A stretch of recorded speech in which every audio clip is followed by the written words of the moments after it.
nosotros no aceptaremos la exclusión de nuestro pueblo de ese derecho. Mr. Gorbachev, tear down this wall.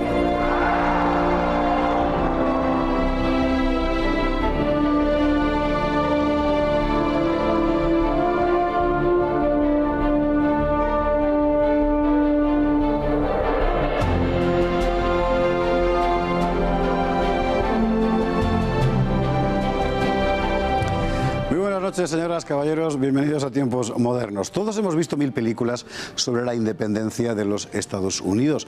Lo que pocas veces se cuenta, y por cierto en España menos que en ningún lado, es que la participación española fue decisiva para que los Estados Unidos fueran efectivamente independientes de la corona inglesa. Fue una aventura extraordinaria en la que hay un nombre que últimamente sí empieza a sonar mucho, el de Bernardo de Gálvez. ¿Cómo fue esa aventura? Vamos a verlo. La participación española fue fundamental para que las colonias inglesas de Norteamérica consiguieran su independencia. De ahí nacerían los actuales Estados Unidos. Y en ese proceso hay un nombre imprescindible: Bernardo de Gálvez, uno de los mayores héroes de la historia de España. El capítulo clave en este episodio fue la conquista de la Florida, que a la altura de 1780 estaba en manos inglesas. Gálvez era un joven militar malagueño que había llegado a la Luisiana con una misión, la de fundar nuevas colonias y ayudar a los independentistas alzados contra Inglaterra.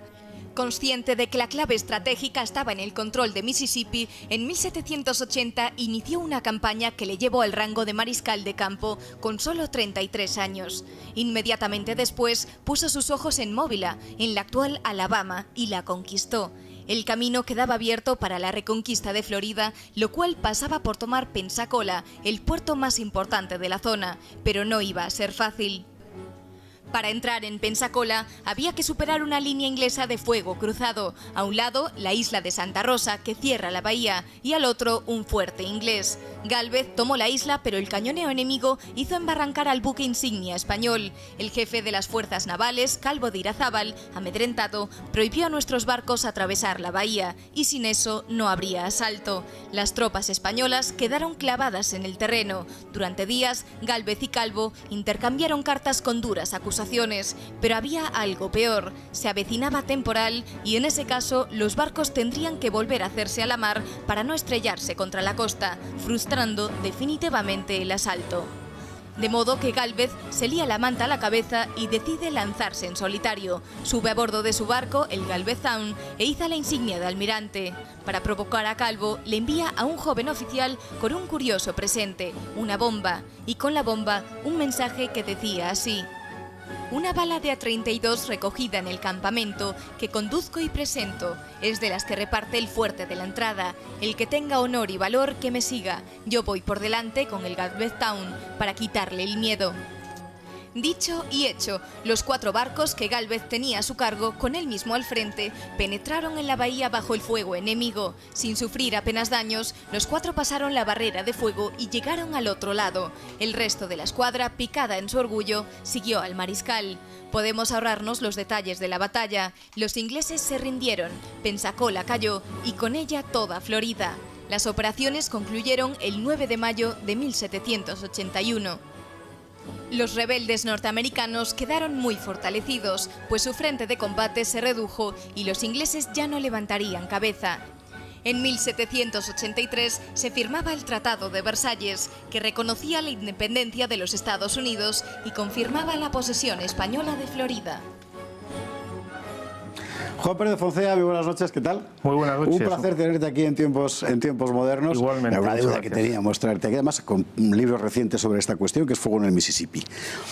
Es una historia que los españoles... Bueno, el nombre de Gálvez últimamente ya suena más, pues, gracias, entre otras cosas, al ayuntamiento de Macharavilla, que son los que han hecho mucho. Exactamente. Pero en general la aventura ya no la aventura, la existencia de la Norteamérica española durante tantos siglos es desconocida por la mayor parte de los españoles.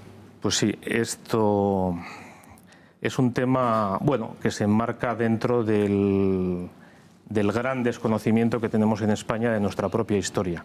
Es curioso porque somos un país, yo siento decirlo porque es una cosa poco positiva, pero estamos un poco acomplejados. Estamos acomplejados porque desconocemos nuestra historia y lo poco que conocemos es lo que han contado de ella nuestros enemigos, a menudo callando muchas cosas que son favorables a nosotros y ensalzando o magnificando cosas negativas que no lo eran tanto.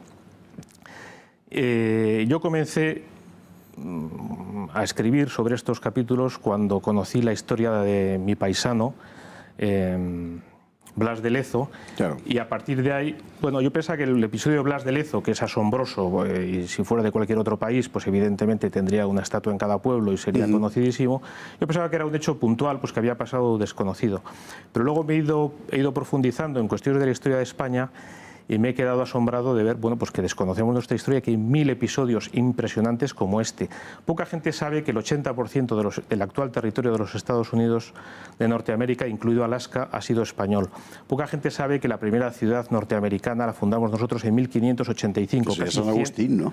San Agustín, claro, de la Florida, fundada por Méndez de Avilés, un asturiano, sí, señor, que llegó allí prácticamente 100 años antes que el Mayflower. Poca gente sabe pues que, bueno, que fundamos, como digo, en la costa oeste se habla del Mayflower español, el barco San Carlos, ¿no? Cuando luego más adelante llegó también Fray Junípero Serra, que hizo una labor impresionante contra lo que se ha dicho recientemente de vamos a decir, aculturación, desarrollo de la agricultura en la zona, incluso de aumento de la población en la zona, ¿no? Y de pacificación de unas tribus que estaban enfrentadas a muerte, como por cierto ocurrió en Florida al principio, sí, porque era así la realidad.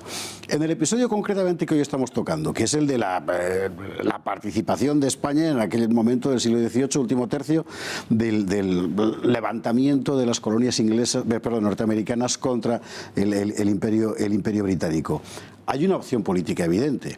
A España le interesa, claro, debilitar el poderío británico allí. Por supuesto. Bueno, es que efectivamente a España le interesa debilitar el poderío británico. España en aquel momento estaba muy unida a Francia por pactos de familia, porque los reyes eran parientes, efectivamente. Y entonces España contribuye de una manera que es también desconocida, porque siempre cuando se habla de este asunto todo el mundo le viene a la cabeza a Lafayette y los franceses. Sí.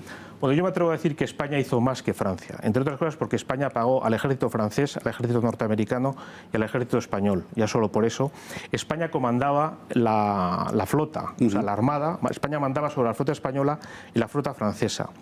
La batalla final, que es la definitiva, que es la batalla de Yorktown, nunca se habla de España porque efectivamente no había barcos españoles allí. No había barcos españoles allí, pero estaban todos en la retaguardia. Primero, porque los barcos franceses pudieron ir allí porque Bernardo de Gálvez les autorizó a ir. Si no hubiera tenido su permiso, por supuesto que no hubieran ido. Y segundo, que pudieron ir allí porque se recaudó una cantidad ingente de dinero, que hoy equivaldría a miles de millones de euros, para poder pagar toda esa maniobra. Todo y entonces, todo aquello, o sea, la fuerza que se estaba haciendo desde Cuba para mantener a raya, vamos a decir, a los ingleses del sur, permitió que se ganara en la batalla definitiva. Entonces, evidentemente, al que no le interese o al que no se interese él por conocer lo que pasó, pues parece que España no estaba allí, pero efectivamente el papel de España fue absolutamente definitivo. Dentro de esa creación de un foco de conflicto en el sur, que efectivamente dispersó las fuerzas británicas, es fundamental la campaña de la Florida de Gálvez. La campaña que empieza, realmente es una sucesión de éxitos. En fin, generalmente siempre se subraya el valor personal del mariscal, pero es muy inteligente. Realmente son operaciones tácticamente muy bien planteadas. Muy bien planteadas, y luego también contaba con muy buena gente. Concretamente la artillería española, en concreto había un artillero que los propios ingleses lo alabaron mucho porque, como se dice, donde ponía el ojo ponía la bala, ¿verdad?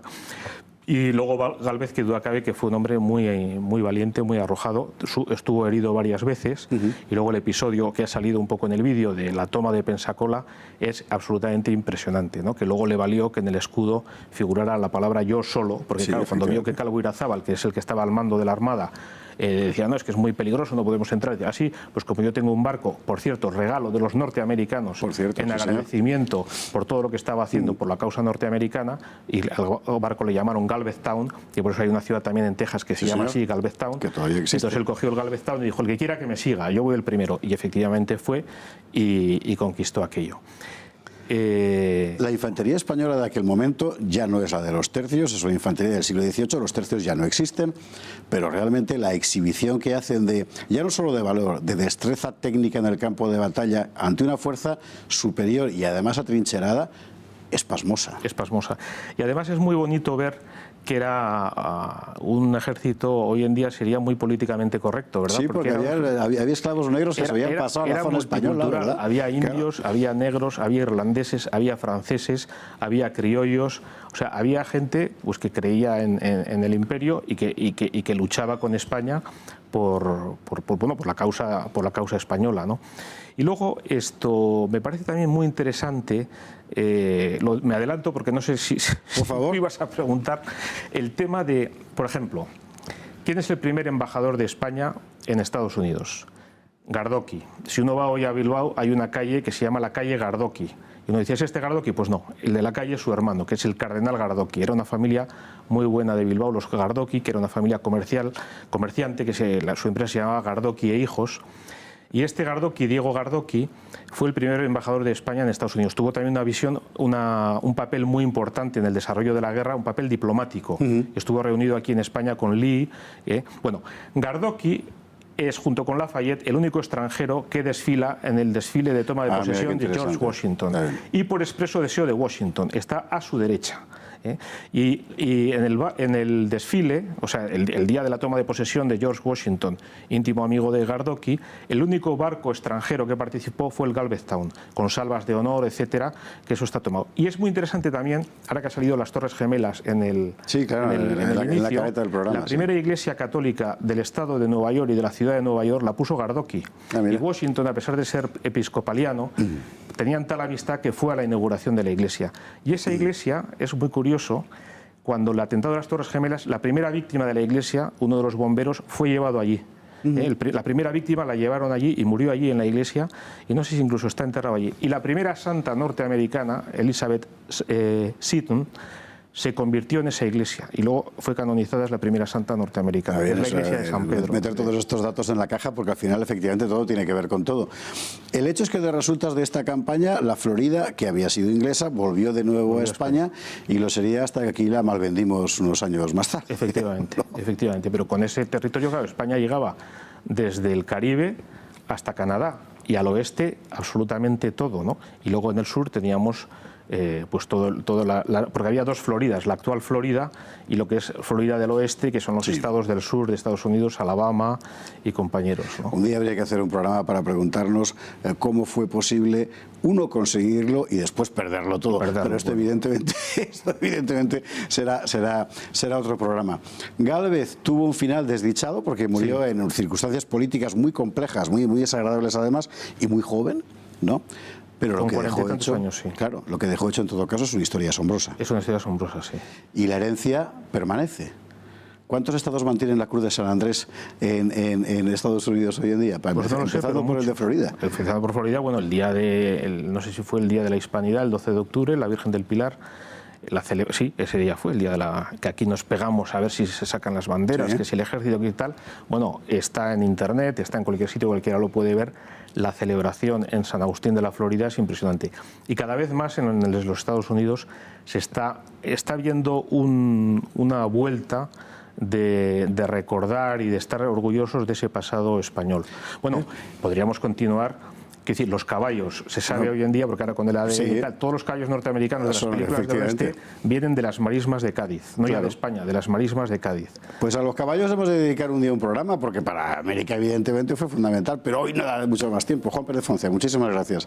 Con él hemos hablado de esa historia fascinante de la hispanidad de Norteamérica sobre la persona de Bernardo de Gálvez y en torno a ese libro, Fuego en el Mississippi. Gracias. Muchísimas gracias. Y a ustedes, como siempre, muchas gracias y muy buenas noches.